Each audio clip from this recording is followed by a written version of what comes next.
भाइयों और बहनों, नमस्कार। आज हम आपको अपनी सच्ची घटना सुनाते हैं। अगर भगवान में आस्था हो तो कार्य जरूर पूरा होता है। ये हमने खुद देखा है। सन 78 की बात है। हम गांव से आए थे अपनी बीवी को लेकर, पत्नी को। उस टाइम हम बहुत परेशान थे। लाडो सराय में किराए पर रहते थे। 350 रुपया सैलरी मिलती थी। 35 रुपये महीने का किराए का कमरा था। उसी में हम गुजर बसर करते थे। हाँ, संडे छुट्टी के दिन, शुक्रवार को हमारी छुट्टी होती थी। उस दिन मैं ज़रूर 500 रुपया कमा लेता था। दूसरा काम करके अपना काम ढूंढ के रखता था। उस टाइम बाहर जाने का बड़ा वो था, चाहो कभी बाहर जाएं विदेश में। बहुत लोग जा रहे थे विदेश में, हमने भी बहुत कोशिश करी। अब जहाँ जाके पूछते हैं, जिससे बात करते हैं, कोई 10,000 से कम में नहीं मानता कि 10,000 से कम। उस टाइम मेरे पॉकेट में, मेरे बैंक में सिर्फ 500 रुपये थे। अब मैं 10,000 रुपये कहाँ से लाऊं भाई? बड़ा परेशान था। मेरी धर्म पत्नी संतोषी माँ के व्रत करती थी कि भाई किसी तरह मेरे आदमी बाहर चले जाए। संतोषी माता का व्रत कर रही थी। मित्रों, हम भी उसका सहयोग करते थे। हालांकि मैं किसी और को नहीं, श्री कृष्ण भगवान में मेरी आस्था है और वो ही मेरे इष्ट देव हैं। लेकिन पत्नी का मैंने पूरा सहयोग दिया। हम उस दिन घर में कोई खटाई नहीं खाता था। हम पूरे नियम से निभाते थे, पूरा परिवार, मैं और मेरी बीवी और एक बच्चा था, वो तो गोदी का था, छोटा था। तो इस तरह काफ़ी दिन हो गया। हम बड़े परेशान कि भाई कहीं जहाँ भी पता करते 10,000 से नीचे की बात। हमने ब्राम लगा दिया कि हम नहीं जा सकते। सोचना ही बंद कर दिया कि हम बाहर जा सकते हैं। एक दिन एक अखबार में हमने एक वैकेंसी देखी आबू धाबी जाने के लिए, लार्सन ट्यूब्रो मोती नगर से। हमने वहाँ लेटर डाल दिया जी। बस हम बेफिक्र हो गए, कोई बात नहीं, लेटर डाल दिया। कोई जवाब नहीं आया। 3 महीने बीत गए। भूल गए हम भाई लेटर डाला। जब कहीं काम हो ही नहीं रहा था तो लेटर से कैसे हो सकता? ये सोच रहे थे। सितंबर 16 तारीख का इंटरव्यू का लेटर हमारे पास आया। लेटर आया था 12 तारीख के करीब। 16 तारीख का इंटरव्यू था लार्सन ट्यूब्रो में। अब हमें बड़ी खुशी हुई भाई, इंटरव्यू आ गया। इंटरव्यू आ गया तो हमारी पत्नी भी रोने लग गई भाई। तो जो हमारे मकान मालिक थे, उसे हम चाची बोलते थे, वो चाची कहने लगी, मेरी बीवी का नाम प्रकाशवती है। प्रकाशी रो क्यों रही है? अभी तो कुछ हुआ ही नहीं है, कहीं जा ही नहीं रहा, इंटरव्यू देने जा रहा। अभी सेलेक्ट हो जा वहाँ जब की बात सोचना, इंटरव्यू देने जा रहा। इंटरव्यू में कितने जाते, कोई फेल होता, कोई पास होता। चलो जी, हम इंटरव्यू देने चले गए। सवेरी पहुँच गए मोती नगर। वहाँ देखा तो पता लगा कि भाई साहब जो है बॉम्बे से आएंगे और वो 1 बजे आएंगे। तो वहाँ सिनेमा हॉल में हरियाली और रास्ता पिक्चर लग रही थी। हमने कि चलो इतने वो पिक्चर देख लेते, टाइम पास हो जाएगा।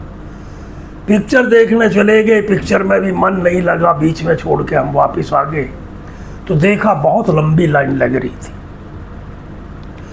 हम भी लाइन में लग गए। अब वहाँ देखा कि भाई लोग वहाँ कंपनी वालों के कंधे पर हाथ धर के बतिया रहे थे, बातचीत कर रहे थे। हमारा मन टूट गया कि भाई यहाँ भी बिना सिफारिश के काम नहीं होने वाला, क्योंकि जो मेल जोल है, जो जानते हैं वो ही जा सकता है, हम तो जा ही नहीं सकते। फिर भी हमने कहा भाई जब आए हैं तो इंटरव्यू दे के ही जाएंगे। इस तरह हम लाइन में लगे रहे। हमारा नंबर आया। उससे पहले एक सरदार जी का नंबर था मेरे से पहले। वो सरदार जी मेरे से काफ़ी सीनियर थे और वो भी उसी वर्क के थे जो हम वर्क करते थे गिलास का। वो भी गिलास वर्क का ही काम करते थे। तो मैंने इंटरव्यू में जैसे दरवाजे से सुन रहा था तो मेरे को पता लगा कि सुनाई तो देता ही है ना भाई। तो वो आदमी मेरे से बहुत सीनियर था काम में। मैं तो उसके सामने कुछ भी नहीं था जितना काम वो जानता था। वो फेल हो गया जी। अब तो बिल्कुल ही आस टूट गई।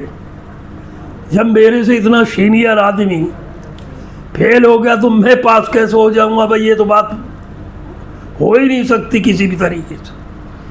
आखिर में फिर भी हमने कहा यार जाते अंदर। जब यहाँ तक आए हैं हम अंदर गए। अंदर इंटरव्यू में हमसे 2-3 सवाल पूछे कि भाई आप आधा इंची का शीशा काट लेते हो? मैंने कहा हाँ जी आधा इंची का शीशा काट लेते हैं। बोले आप प्रेस बीडिंग, एल्युमिनियम की प्रेस बीडिंग होती है, उसका काम कर लेते हो? तो प्रेस बीडिंग के काम में मैं दिल्ली के अंदर टॉप में था। मैंने कहा जी बिल्कुल कर लेता हूँ। तीसरा सवाल कि भाई आप अकेले कर लोगे, आपको हेल्पर चाहिए? मैंने कहा जी जो नीचे का काम होएगा वो मैं अकेला कर लूँगा, बाकी ऊपर का काम होएगा उसके लिए हेल्पर चाहिए। इतनी बात हुई तो वो बोले कि भाई तुम कहाँ के रहने वाले? मैंने कहा जी हापुड़ के पास महमूदपुर। बोले हापुड़ में कॉलेज कौन कौन से? मैंने कहा जी एक सरस्वती कॉलेज है, एक को गलत बोल गया मैं तो। वो उन्होंने कही ये तो नहीं है। मैंने कहा जी ऐसा बहुत दिन हो गए हापुड़ छोड़े हुए, भूल गया। तो उन्होंने कहा कि भाई एक काम करो तुम पासपोर्ट यहाँ रख दो अपना और बाहर से एक आदमी भेजो।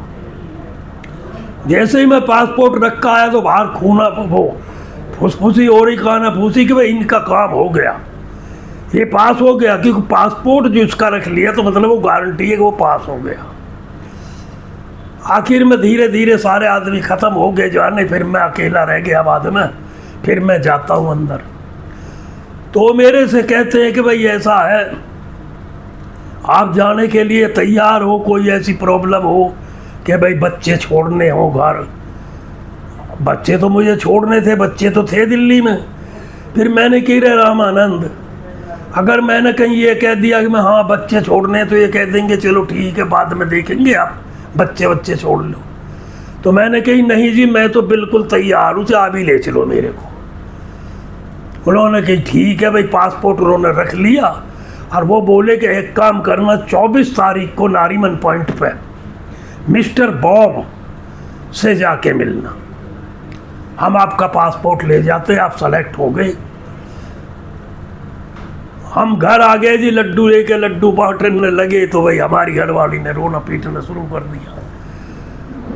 हमारी चाची जो थी जिनका मकान था उन्होंने बहुत समझाया कि भाई पागल है तू, रो रही है, जब से तू व्रत रखती थी संतोषी माता के, अब संतोषी माता ने सुन लिया तो अब रो रही है। तो मित्रों ये कृपा संतोषी माता ही की थी, ये आपने समझ ही लिया होगा। क्यों? कि वहाँ जितनी लंबी लाइन थी, मैं अकेला शीशे की लाइन में सेलेक्ट हुआ था और कोई भी नहीं हुआ। वहाँ सिर्फ दिल्ली में 2 आदमी सेलेक्ट हुए। एक सरदार जी सेलेक्ट हुए एल्युमिनियम के काम के और शीशे के काम का मैं सेलेक्ट हुआ। जबकि मेरे से सीनियर अच्छा कारीगर था वो फेल हो गया और मैं पास हो गया। तो इसे कहते हैं भगवान की कृपा, माता रानी की कृपा इसको कहते हैं। आस्था सच्ची हो तो माता रानी सुनती जरूर है। देखो सारे रूप उसी ईश्वर के हैं। गीता में भगवान ने स्पष्ट कहा है कि सारे रूप मेरे हैं। आप किसी की भी पूजा कर लो वो मेरे पे ही आती है। मेरी डायरेक्ट करोगे तो जल्दी आएगी, किसी दूसरे की करोगे तो थोड़ी देर में पहुंचेगी। सारे रूप तो उसी के भगवान के हैं। तो मित्रों इस तरह हम सेलेक्ट हुए टिकट बुक करने में रेलवे स्टेशन गया, 20 तारीख का मेरा टिकट बुक हो गया। उस टाइम में जानता नहीं था गाड़ी कौन सी अच्छी है कौन सी बुरी है। देहरादून एक्सप्रेस का टिकट बुक करवाया, जो 48 घंटे में बॉम्बे पहुंचती है। वहाँ मैंने अपने साले को, उस टाइम फ़ोन नहीं होते थे, अपने साले को तार कर दिया था। मेरा साला स्टेशन पे नहीं पहुंचा, मैं पहुंच गया। वो जूते पहन रहा था और मैं उसके घर पहुंच गया, जब वो मुझे लेने के लिए जूते पहन रहा था। पूछ पाछ के मैं वहाँ पहुंच गया। इस तरह मैं अपने साले के साथ वहाँ नारीमन पॉइंट मिस्टर बॉब से मिला। वहाँ फिर मेरे 2-4 दिन में सारी डॉक्टरी वगैरह सारा कुछ हो गया। और फिर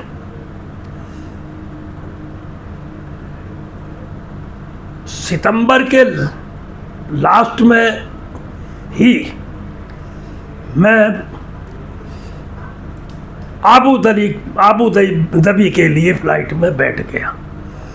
वहाँ जाके मेरा सारा खर्चा, दिल्ली से आने जाने का सारा खर्चा मेरा वहाँ मिला। एक पैसा मेरा किसी चीज़ में नहीं लगा, फ्री में डॉक्टरी हुई। वहाँ दिल्ली से लेके बॉम्बे तक का, बॉम्बे से वो टिकट तो उन्होंने दिया ही था हवाई जहाज़ का, लेकिन जो मैं दिल्ली से ट्रेन में गया था वो भी खाने पीने खर्चा सारा मुझे वहाँ मिल गया। तो जब कृपा ऊपर वाले की होती है तो ऐसी होती है।